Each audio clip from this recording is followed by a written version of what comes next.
What is up, my dude and dudettes, and welcome back to TellerTube. In today's video, we're going to be looking at the subreddit r/Prorevenge. If you're new to my channel, be sure to subscribe so you can stay up to date with my latest videos. With that being said, sit back, relax, and enjoy the video.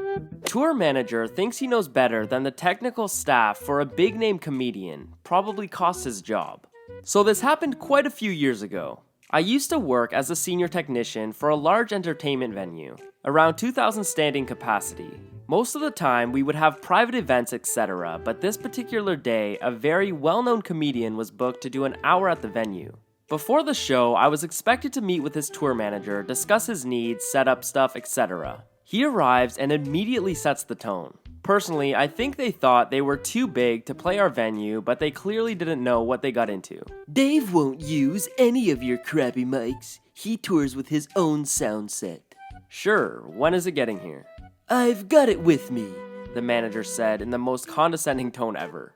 He proceeded to pull out a self-contained speaker system no bigger than a suitcase. There was no way it was going to fill the first 2 rows of tables, never mind the rest of the venue, which would be at capacity that night. No problem, I can give you a tie line so you can use our speakers. That's not acceptable. Dave will only use our speakers and mic. To cut a long story short, I spent about 15 minutes arguing with the guy who was belligerent and refused to acknowledge that his crappy system on its own wouldn't fill the venue, and there was no way I could let them do it without support from us. I explained he would have full control over the sound, my gear was there just to amplify it. I wouldn't need to touch the desk. This still wasn't good enough for him, and he threatened to pull Dave from the show. Edit for clarity, he was very aggressive and condescending.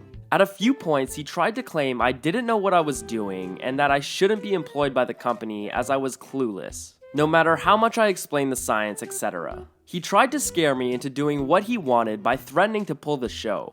There was no need for this, it was him being stubborn and trying to pull power, thinking I would back down and let him cause serious complaints for the venue because of his poor tech knowledge. He eventually backed down when I told him fine, I'd call the venue manager and explain the situation. I'd get a night off and he wouldn't get paid. Much rather that than the hundreds of complaints and refunds. He backed down and we set up for the show, but he was still a jerk and the act was no better. They clearly thought they were better than us, and it showed. The act even walked around backstage in his boxers into different people's dressing rooms without knocking, etc. Between them, they both managed to annoy everyone. I had enough. The tour manager had set up a little sound desk at the side of the stage for him to use Dave's microphone. He was standing there throughout the show mixing his mic. Where he put himself meant he couldn't hear how it sounded, but could be seen by everyone. My lighting OP and I were at the back of the room a few hundred feet away and hatched our plan. The first few minutes of the show were fine until the tour manager moved away from his desk to listen. As he walked away for some strange reason, Dave's mic would feedback. He would run back to the desk, try to correct it, but it would solve itself. A couple of minutes later, he would walk away and it would start to get that horrible feedback again. Nothing that the audience would notice too much, but Dave and his tour manager certainly did. The tour manager was puzzled. He couldn't understand why this was happening and Dave was getting more and more irate, glaring at his manager throughout the act. What they didn't know was that I was watching the manager, and every time he stepped away, I turned up the high frequencies on my desk, causing the feedback.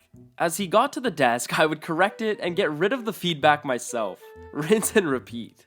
He got so annoyed, he came to the back of the venue, barged into our control box, and looked at my desk, which of course was set naturally as we had discussed. Have you touched our desk? No, mate. Actually, I did once. Seemed like you were struggling with the feedback, so I took a bit of the top out. He walked away sheepishly back to his desk. About halfway there, the mic started feeding back again, this time quite aggressively. He had to run the last 50 feet or so, which only drew more attention to him, especially from Dave the comedian. On his way out of the venue, I heard the tour manager being chewed out by Dave about how incompetent he was. A few years later, I meet Dave at another venue I'm working at. Turns out he's a decent enough guy. Didn't mention the revenge I did on the tour manager, but told him about the gig. Turns out it was one of the last times he used that manager. One of the reasons being how bad that gig was.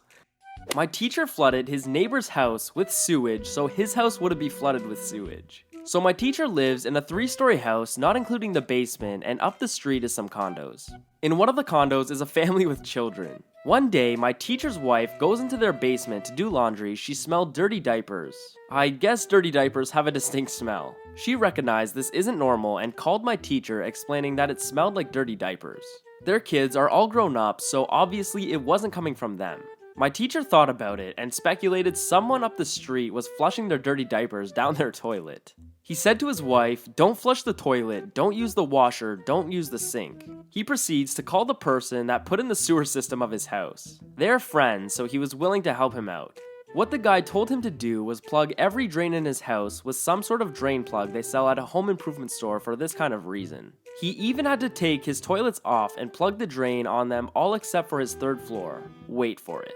Once he did that, according to his friend's instructions, to go to the 3rd floor and flush every toilet. He said when he did this, it was so clogged up in the pipes, water started coming from the drain of his bathroom, and he had to plug it up. Nothing was happening until he just heard this giant whoosh noise in his pipes. A couple minutes later, fire trucks were showing up to the condos up the street, and he knew it worked.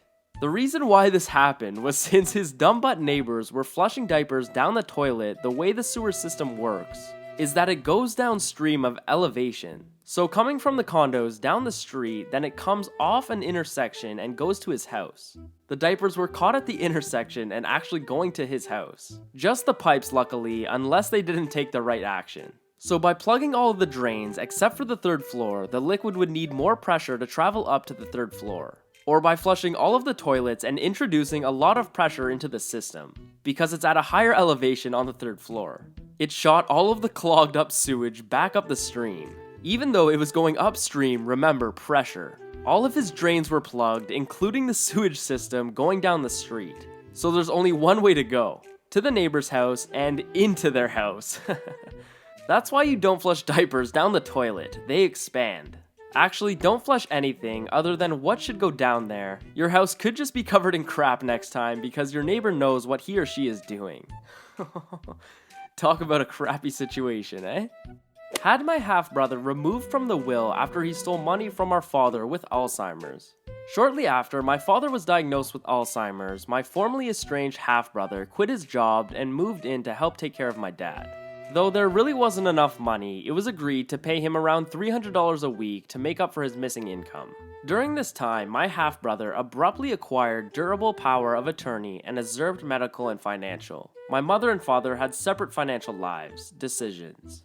Several documents relating to my dad's pension, which were now my half-brother's responsibility, were not turned in on time, resulting in my dad missing out on a one-time payout of $8,000 and lowering his pension payout by $300 a month.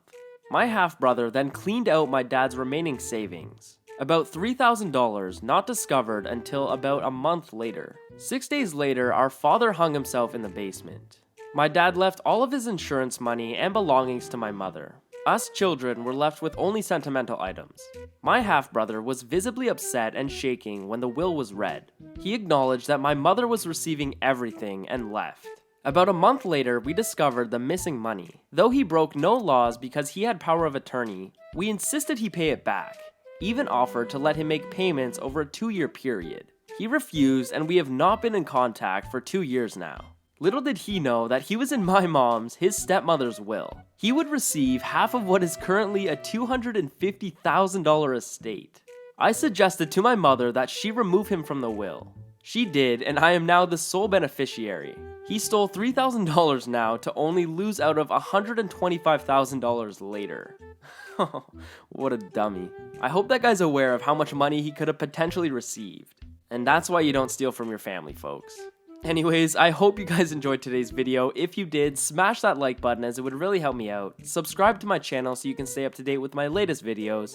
And I'll see you guys in the next video. Peace.